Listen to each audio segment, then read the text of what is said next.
Doctor Baba Saheb Ambedkar open university.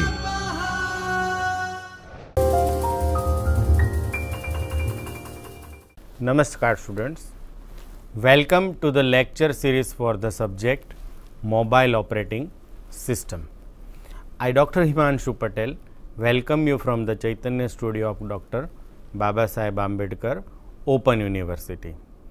In last lecture we have discussed about what is process job and task, how process scheduling works, life cycle of process, and one important data structure used by process, which is called process control block or PCB.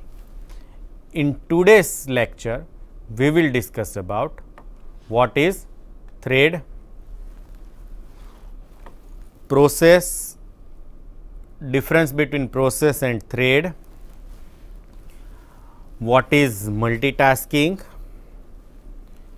what is memory management, what are the security features required in process management, what is user management, and finally we discussed what is file management. Now let us begin our discussion with threading. So what is threading? While learning the basic concept of process management, we should know that the CPU executes one process at a time. It means CPU is single tasking, but the switching between process is so fast that we feel that it is multitasking.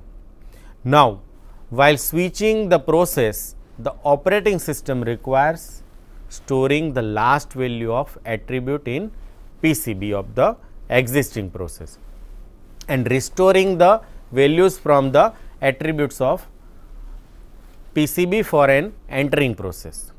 Now, this entire process is called context switching.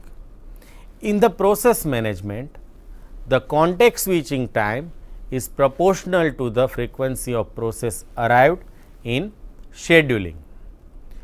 High context switching time incurs in terms of the system performance.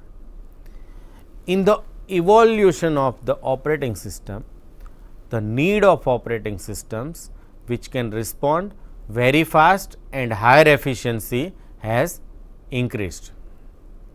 Now, both the requirement is fulfilled by the concept called threading. It is also called multi-threading concept. Now, before we start, let us try to understand what is thread. The thread is the path of execution within the process. A process can contain multiple threads. Thread has same property as the process has. The idea of parallel computing is achieved by multi-threading concept. The process is divided into multiple threads. For example, multiple tabs in browser can be different threads. Thread is sometimes called lightweight process. The thread of same process can share some information of process like code section, data section, and status of system resources used. As a result, the time required for the context switching is less and performance of operating system increases, becomes fast. The main advantage of thread is that it minimizes the context switching time. To manage the thread, it requires the same attribute as process requires. All the required attributes are stored in the thread related structure called thread control block. Like process control block, we have thread control block.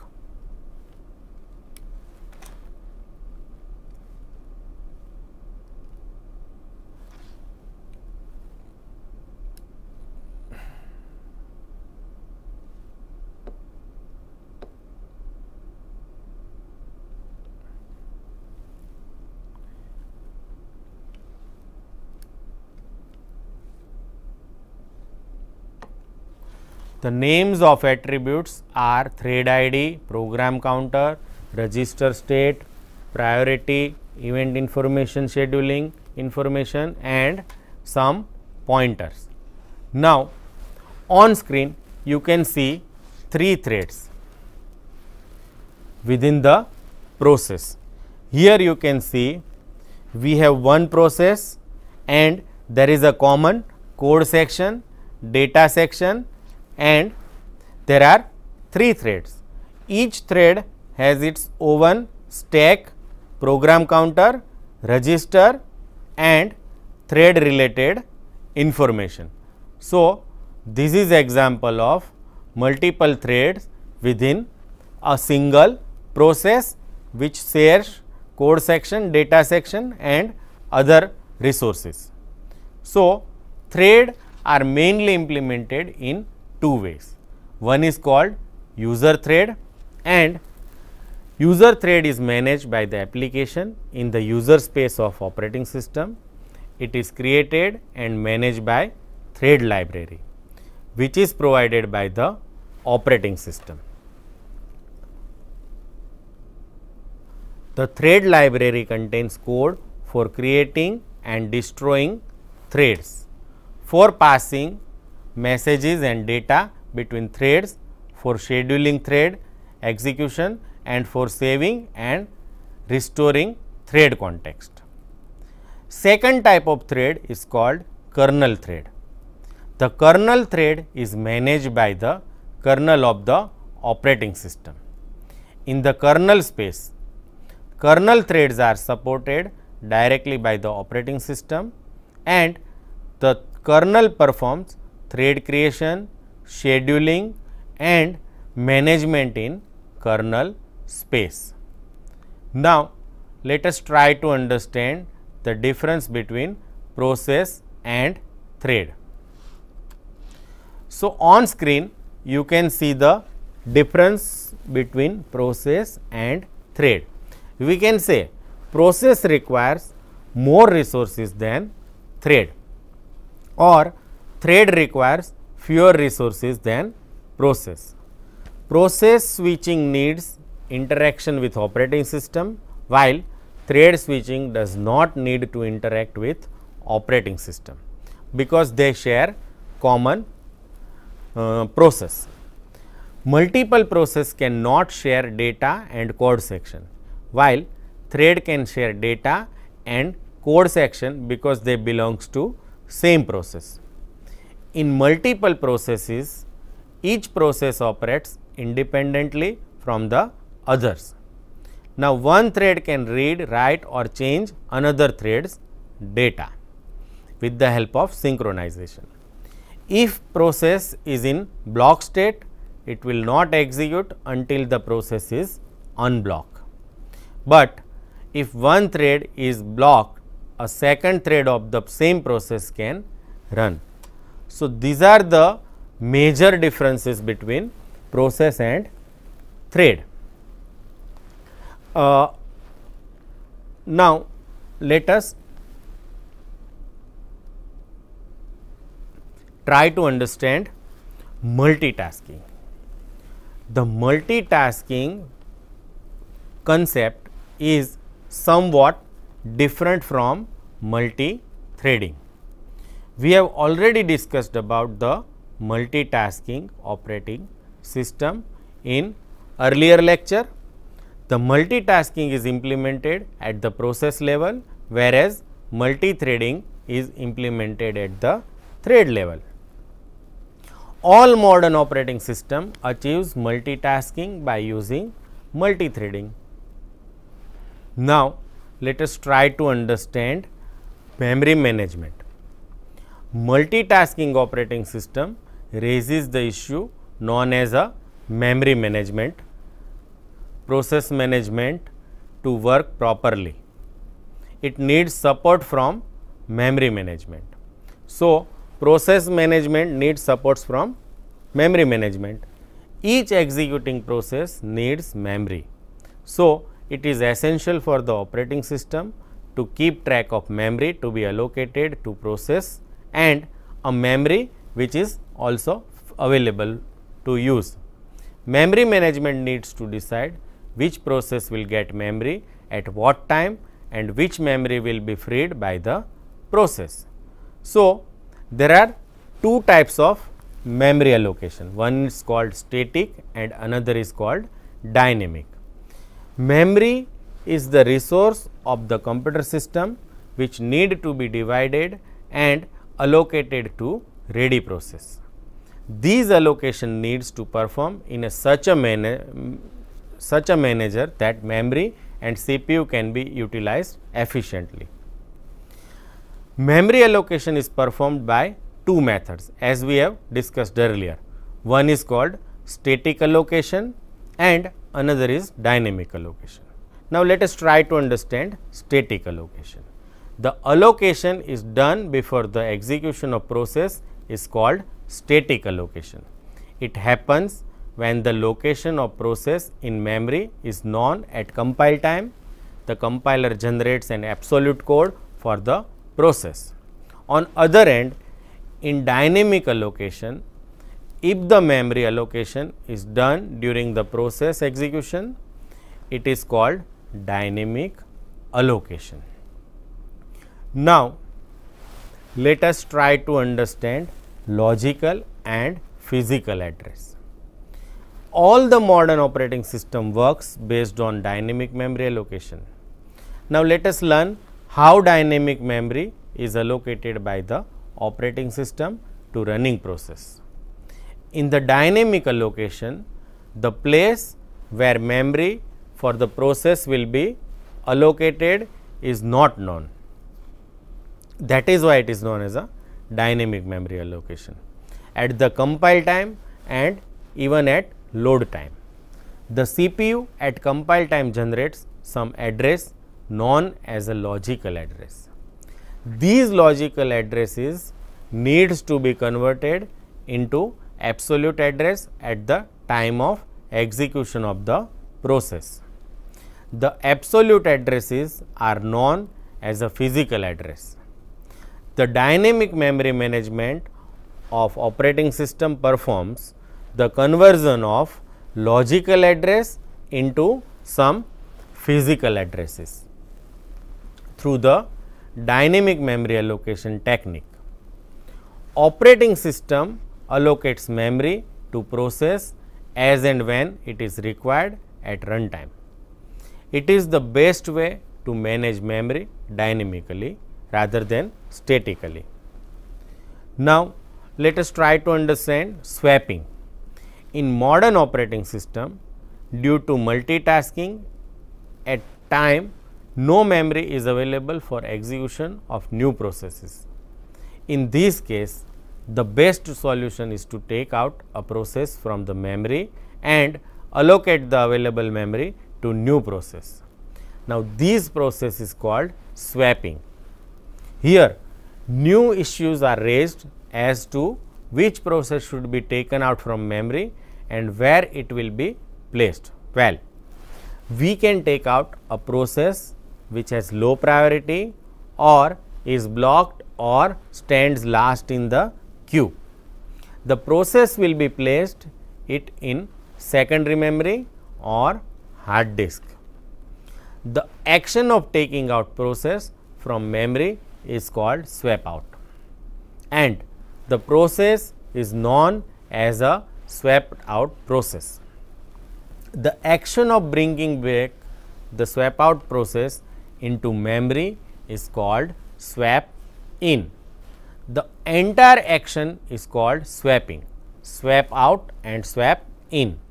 A separate space in the hard disk known as a swap space is allocated by operating system to perform the swapping activity. Swapping is the technique which is used by the operating system to manage memory efficiently. Now, security is the most important parameter for the modern operating system. So, let us discuss about the objective of security and protection mechanism adopted by the operating system.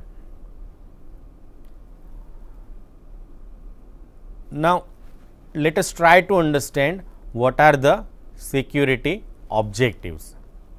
The basic security concept that need to be taken care by the operating system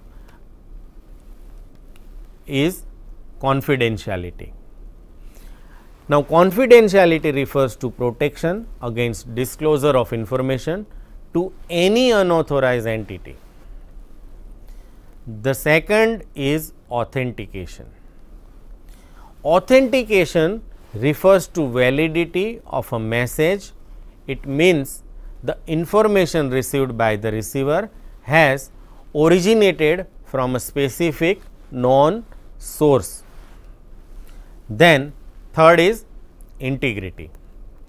Integrity refers to protection against the altered message in transmission. And we have authorization. Authorization refers to the process through which a requester is allowed to perform operation. Another term is availability.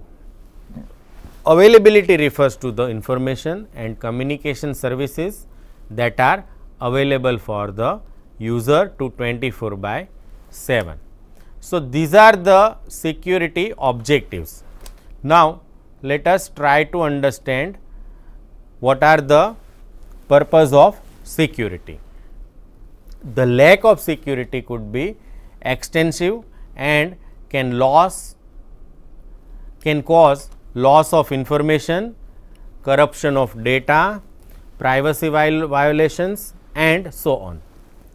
The main security problems are categorized in three parts. Now, we take one by one. The first problem is unauthorized disclosure. It is a threat to confidentiality of a system. In communication, an unauthorized node receives the sensitive data that are supposed to have been transferred between two authorized parties. This activity is known as a interception.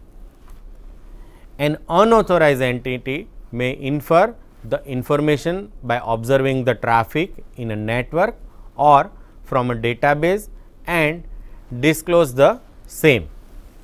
It is also known as a inference. The second problem is deception. It is a threat to the integrity. An unauthorized entity may pose to be an authorized one and attempts to gain access of the system. This attack is known as an interception.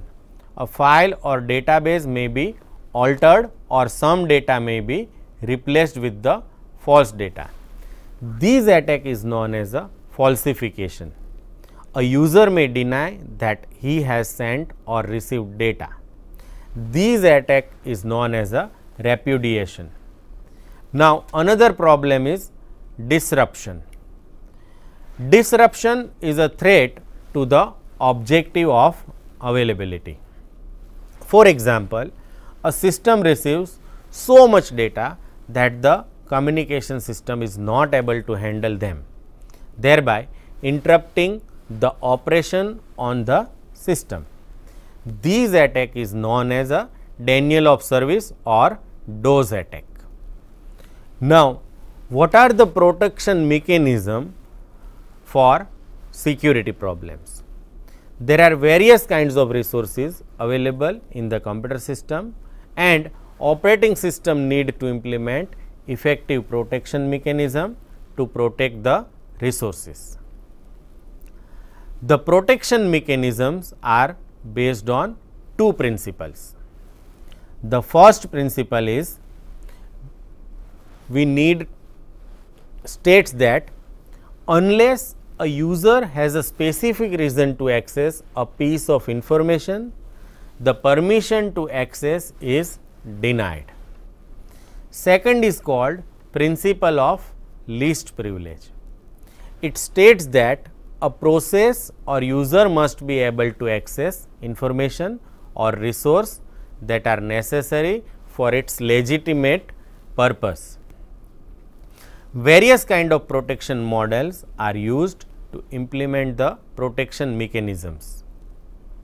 The techniques are access control model, access matrix model, access control list or ACL, capability list or C list, and there are many others.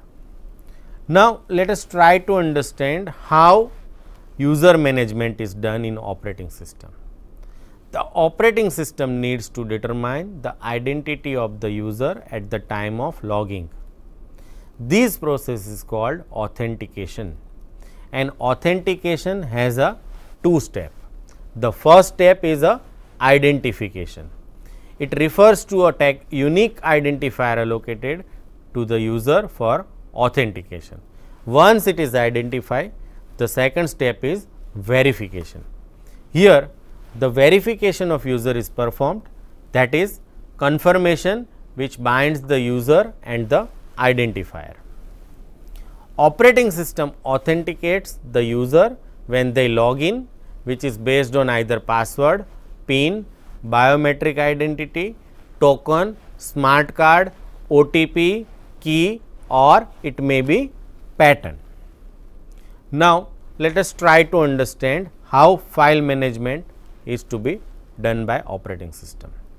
Operating system uses file system to manage the files in the computer system. File system is the convenient way to store and retrieve the data. Files are used to store related information and are mapped to the hard disk or other storage media by the operating system. The information stored in a file is in bits, bytes, line or records. File system has two views.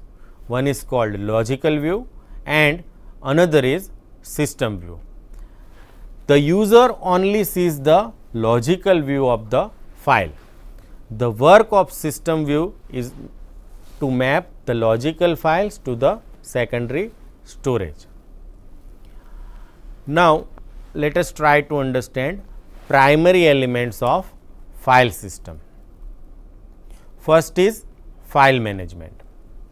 File management manages how the file are stored, referenced, shared and secured. Another is file allocation.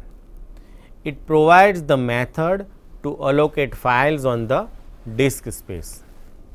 Then file access methods, which provides the methods to access stored files. The files can be accessed by the any technique which is sequential file access. In sequential file access, file is accessed in the sequential manner. It means it can access in the same order as it is stored. The second access method is indexed sequential file access. It is a combination of sequential and random access mechanism. The key field is maintained in sequential manner. Based on key field, the pointer of main file moves to read write operation. Another type of access method is indexed file access. In this type of access, it is not necessary to store data in a file sequentially and to search the record by the key field.